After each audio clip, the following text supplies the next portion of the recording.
আসসালামু আলাইকুম। আসলে কি বলবো, আমি যথেষ্ট পরিমাণ হতাশ। এতটাই হতাশ, মানে এটা কখনো আশা করতে পারিনি।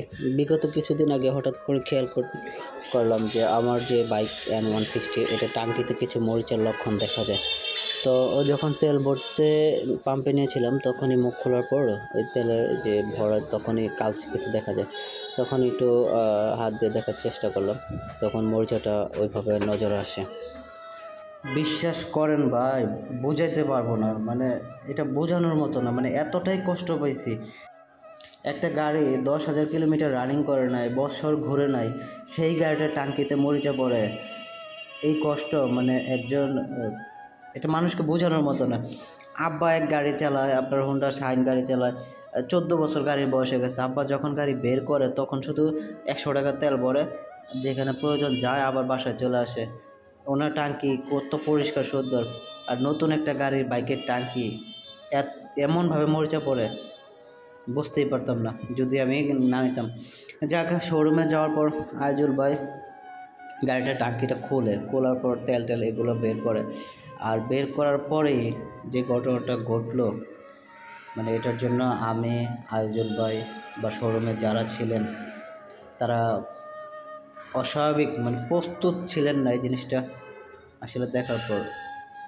আমি যে বলতেছি এখন কথাগুলো রেকর্ড করতেছি, মানে আমার কতটা খারাপ লাগতেছে এটা বলবো না। দেখেন, তেল খুলতেছে, তেল খোলার সাথে সাথে তেলের সাথে মরিচা বেরোচ্ছে। এগুলি দেখে আমি হতভম্ব হয়ে গেছিলাম যে একটা টাঙ্কি, আমি শুধু দেখলাম যে মুখটাতে কিছু মরিচা ধরার মতো লক্ষণ দেখা দিচ্ছে। এই ভাইবা দ্রুত তাদের সাথে যোগাযোগ করি। আর ওইখানে নেওয়ার পর আমার টাঙ্কি থেকে যখন তেল খুলতেছে তখন এই তেলের সাথে মরিচার টুকরা আসতেছে। এই দেখুন মরিচা, মানে চোখ দিয়া তো পানি পড়তেছে, হৃদয় দিয়া রক্তক্ষরণ হওয়ার মতো অবস্থায় পড়ে গেছিলাম তখন, যে এটা কোনো কথা? তাহলে কোম্পানি একটা বাইক যখন বাজারজাত করলো, এক দেশ থেকে আরেক দেশে আনলো, তারা বিক্রি করলো, তারা এই যে মরিচাগুলো, এই যে মরিচা, এটা কি? যা বলতেছিলাম, বাজারজাত করলো, তারা কি পরিমাণ বা কতটুকু তারা এটাকে পরীক্ষা নিরীক্ষা করে বাজারজাত করলো। এটা কিছুদিন পর পর কিছু সমস্যা দেখা দেয়। এটা সিজন অনুযায়ী সমস্যা দেখা দেয়। সিজন অনুযায়ী বলতে কিছুদিন দেখা গেল আপনার প্রথম যে সমস্যাগুলো ছিল, মোটরের সমস্যা, সেলফ নিত না, সেলফ মোটরের সমস্যা ছিল। আমারটাও সেলফ মোটরের সমস্যা। তো তারপর আমি আবার ওই দিক দিয়ে ধন্যবাদ দিই, যখন আমি কোম্পানিকে এটাকে জানাই, রিপোর্টটা করি, তখন তারা সেলফ মোটরটা চেঞ্জ করে দিছে, এটা সমাধান করে দিছে। বাজাজ কোম্পানি সমাধান করে দিছে, যখনই এই গাড়িটা নিয়ে কোনো সমস্যায় পড়ছে তখনই সমাধান করে দিছে। কিন্তু আসলে কি, মানে এই সমস্যা সমাধান করে দেওয়াটা তো কোম্পানির একটা ক্ষতির কারণ, তারা ক্ষতিগ্রস্ত হইতেছে আর্থিক দিক থেকে। আমি বলতেছি কোম্পানি কি পরিমাণ পরীক্ষা নিরীক্ষা করে এই বাইকটা বাজারজাত করে, এটা আমি অবগত না, বা কেন তারা করেই নাই, বা করলেও কীভাবে করছে সেটাও আমি অবগত না। দেখুন অবস্থা, টাঙ্কির যে উপরে সাইড আছে একদম মরিচা ধরে একদম, আমি কি বলবো, আমার বোঝাবার মতো না। তাজুল ভাইয়ের পরামর্শে WD-40 নিয়ে আসি, 2 বোতল নিয়ে আসছি। তো এই 40 স্প্রে করছে, 40 স্প্রে করার পর কী হয়েছে সেটা আপনারা দেখতে পারবেন। তো আসলে কি, একটা জিনিস বাজারজাত করার আগে আমি মনে করি মিনিমাম 1 বছর 6 মাস এটাকে পরীক্ষা নিরীক্ষা করে হয়তো বা তারা করছে। এখন কতটুকু করছে বা কীভাবে করছে এটা আমি বুঝতেছি না, কারণ একটা গাড়ি, নতুন একটা গাড়ি, টাঙ্কির যে সিটগুলো, এটাতে জোর মরিচাটা কীভাবে আসে দেখেন অবস্থা। আমি প্রচুর কান্না করছি যে এটা কেমনে সম্ভব ভাই।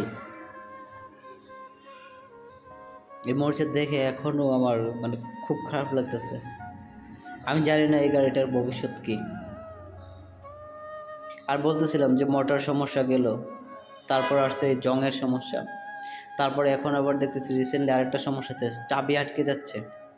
তেলের টাঙ্কিতে তেল নেওয়ার জন্য যে চাবি দেয় খোলে, তখনই চাবি আটকে যায়। ভাই এত সমস্যা কেন ভাই?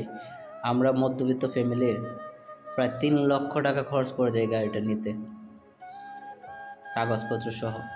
তো 3 লাখ টাকা ব্যয় করে আমরা একটা গাড়ি নিয়ে যদি আমরা কন্টিনিউ রানিং করতে না পারি, আমাদেরকে সমস্যা ফেস করতে হয়। যেমন গতকালকে আমি এই কাজটা করাইছি, আমার মিনিমাম 1500 টাকার মতো খরচ গেল। তাহলে এটা কি আমি কি বলবো, এই 1500 টাকা আমার। তো এই যে মরিচা, আমার মতো এরকম অনেকেই আমি আশা করি ভুক্তভোগী আছে। তো এই গাড়িগুলো অবশ্য বাজারজাত করার আগে এটা ভালোভাবে যাচাই বাছাই করা দরকার ছিল। আমরা বাজাজ থেকে এরকম কখনই আশা করি নাই।